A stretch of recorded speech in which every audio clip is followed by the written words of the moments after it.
disclaimer on those insurance ads. Um, I'm fine. I'm fine. 10 minutes, I'll quickly do it. It's better this way. Otherwise, okay. Quickly, Urja Energy is what we call a clean tech heating and cooling company. We work only in the area of heating and cooling, as long as there is a renewable or energy efficient element to that. Is there an on button with it?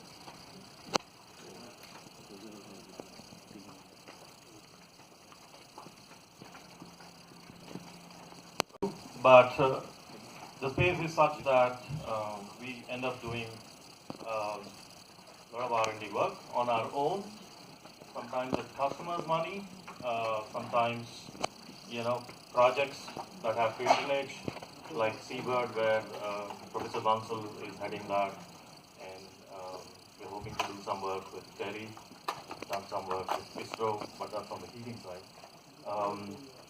But along the way, we've done some good work. I'll share what is field data in actual buildings, wherever we have done some interesting work. Along the way, got some recognition for the work. And what I'm going to focus today on is what are known as radiant cooling systems, but I would like to put a different spin on it instead of talking it the way it is currently being implemented. But first, let me just set up a little background, which shows that our skin temperatures are somewhere between 32, in some cases, if it's your boss, maybe 36 degrees centigrade if he gets really angry, or she gets really angry. Okay. There are surfaces. This is the thermograph at 8 p.m. In the night of residents, in summer of course, but outside temperature is 25. So what we see is all these thermal masses do retain heat beyond the daytime, and that's when you are feeling discomfort, because these surfaces are radiating heat, which, this would go down till maybe about 35 till morning and then build up again to 45. I'll show you some simulation results on that too. This is the thermograph of a shed for a project that we have done. This shed was converted to a chemical warehouse where you have to maintain 23 plus or minus 1, 50% plus or minus 5% knowledge. Okay, so now you see the challenge, and for us, a lot of the customers are very sympathetic, and they say, I get what you're saying, but why don't you put your money where your mouth is and sign some performance guarantees? So the R&D that we do have to do under such circumstances, so we got to be really sure what we are doing. These are your LED lights, just a thermograph to show what are the surface temperatures. Now, where I'm leading with all this is showing you the surfaces that are there, which are the heat sources, as we call in our HVAC language, are generally above 30 degrees centigrade, definitely above 25 degrees centigrade, most of them. Why do we need temperatures of chilled water or refrigerant which are sub 10 degrees centigrade? Can't we cool or take this heat out with higher temperature refrigerant or water? These are the operative temperature for a project that we have done, just to show that on a design day, you will see that whether it's day or night, this is a building where there's no cooling. The temperatures in different parts of the house, this is a 2-story building, the operative temperatures remain more or less about 40 degrees centigrade. Okay. So, in summary, we can say that the heat sources, the surface temperatures are somewhere in these regions, and in most cases, it's about 30 degrees centigrade. So, why can't we use something that will flush this heat out with higher temperature water? Why do we need a chiller that's producing water at 7 degrees centigrade and not differentiating the different grades of heat that is there in the space. So if, let's say, out of 500 tons that you have for a large building, if 200, 300 tons can be taken out with 25 degrees centigrade water, why not do it? Because then you reduce your kilowatt per ton from anywhere between 0.7 to 1.2 kilowatt per ton to maybe around 0.05 kilowatt per ton. So if you have a win there, for whatever it is, if it's not 500 degrees centigrade, let it be 200, 300, 400, whatever it is. Let's get that win. And rest of it, you can run a refrigeration system that is consuming energy. So, and in radiant cooling systems, you have that opportunity. Okay. I mean, what I'm showing you is real-world data from our projects. You'll see that the supply temperatures, and the difference between the supply temperatures and the room temperatures is about 3 degrees, 4 degrees, maybe maximum 5 degrees centigrade. So if you want to maintain 25 degrees centigrade, you give me 20 degrees water, I'll flush the heat out of that place. Okay? And it also, in some cases, depending on the type of installation, we also have thermal mass effect. If you see, this is April in Hyderabad, so even if the space is not occupied in the night, there are transmission gains.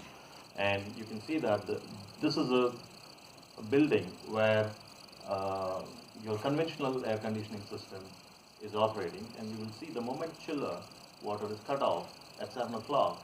This is a commercial building. The room temperature rises immediately, and then it takes about 2 hours to come down to 25 degrees centigrade. But space that is radiantly cooled with about water temperature around 18 degrees or maybe 19 degrees, the room temperature, even when it is not being actively cooled, when people walk in the next day, and this is a real world IT software company, the room temperature has not gone above 24 degrees centigrade. Because every other thermal mass there has achieved what technically we call mean radiant temperature, but everything. I mean, if I have the floor, which is cooled, now floor is going to cool the roof above it, or the ceiling above it, because that directly will radiate heat to it.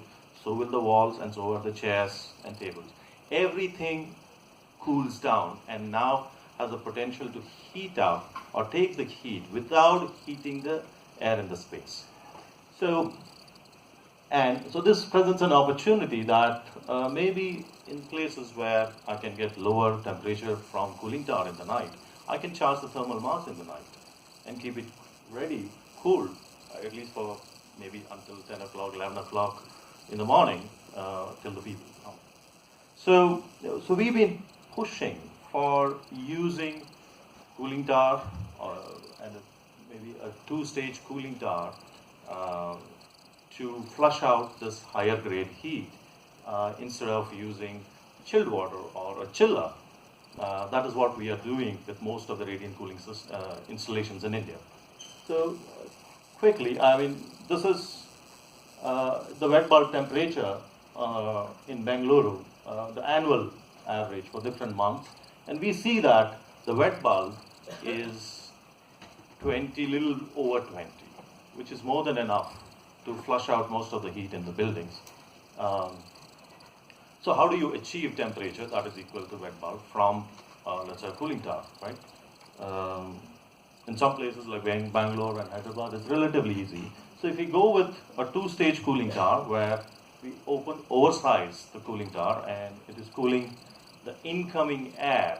Okay, so you play around with the psychrometrics of it and cool the incoming air so that you lower the temperature, the dry bulb of it, and when you do it through different cycles, this is just to show you how this works. If 33 degrees centigrade air is coming at 27, that, by the way, was given as the highest temperature for Bangalore.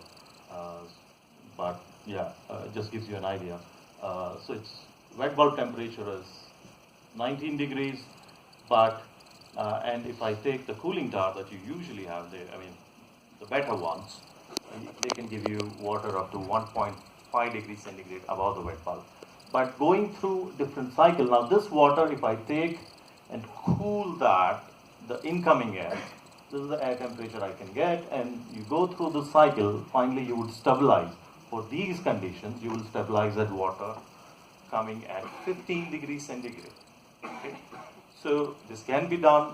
This particular project, the picture what I'm showing you, it's been operating for 5 years, or maybe 4 years in Pune, in the Ministry of Tropical Meteorology. They've done that. There's enough field evidence for that, and we are trying to see if more customers can find this acceptable. If not, what we say is you still have a plate heat exchanger here, and whenever you think the cooling towers here cannot deliver the required space temperature, we just switch over to the return water line from your air conditioning system. And I use that, which may be 30%, maybe 20%, or just 10% of the time, depending on the location and the load that you're talking about. But still, you have an opportunity to significantly reduce your chiller usage. So these are some of the ideas that we've been trying in some projects. There's another project where we have used, it's 1.6 lakh SFT space, but we just run a 200 ton chiller with a backup of 30 ton chiller because we're using a thermal storage. We run it in the night and store that. Multiple advantages to that, but main thing the customer finds it is the amount of the equipment sizes come down, the chiller plant sizes come down. There is a benefit of time of day operation. I won't go more into that, but just a glimpse of real world data to show you how much savings radiant cooling can give you in terms of a distribution of cooling. For the same amount of cooling, whereas AHU consumes, let's say, about 6.5 kilowatt, a pump delivering the radiant cooling being used in a radiant cooling is just using 0.4 kilowatt. That is not in percentages. We are talking about in multi-mode. Yeah. So this other project with storage we have done, but that's for heating. This is for building. It's a border outpost. It's a border outpost for ITBP where we use solar heat to store the heat and then it's radiant heating. The project has, we're implementing all four, solar thermal with storage, there's radiant heating, there's geothermal heating because the fresh air there in the night is about at minus 40 degrees centigrade. So you can't just pump in the fresh air, you'll heat it. So it's an earth air tunnel, but we have a pipe-in-pipe design where we are not just taking in the air, but there's another pipe inside that pipe which is actually exhausting the air. So I get I have two heat sources. One is the ground. Second is my exhaust air, which is again at a higher temperature than ground. So that way we reduce the size of the system. Because these are off-grid areas. This place is about 160 kilometers from lake. So absolutely nothing. There is daily a convoy of trucks which goes to supply fuel to such places. Yeah, this is the site right next to the Pangong Lake, if any of you have gone there. This is another project that we are doing. It took us almost 3 years to convince Indian Air Force that aircraft hangars can be heated and cooled using this technology in a much better way because those are high ceiling structures and consume a lot of cooling or heating depending on what you're doing. So this is the first ever hangar in India being done with, this is for heating, radiant heating. This is the chemical warehouse that I was talking about earlier, what I had shown, the surface temperature of 83 degrees centigrade. So what we did was we manufactured this panel. We put an aluminum reflecting foil, which basically reflects 70 to 80% of the heat back, and that is exhausted. We don't let it come inside in first place. And then the rest of the bottom part of that panel basically takes the heat that's inside the space and we exhaust that. So that way we were able to bring down the plant size by 50%. This is some thermograph just to show that my surface temperature of panels is about 20 degrees centigrade and we are maintaining 23 plus or minus 1 in that space. So these are capillary masks that we have tried and we found that we can deliver a lot more output with this, but aesthetically they don't find acceptability. These are some cubicles we manufactured where the radiant panels are embedded into it to provide personalized cooling. This is part of the Seabird work we are doing for, these are installed at IIIT Hyderabad. They are running a battery of tests. I'm hoping they find some good results. So yeah, these are some of the projects we've been doing, and I guess it's time for lunch.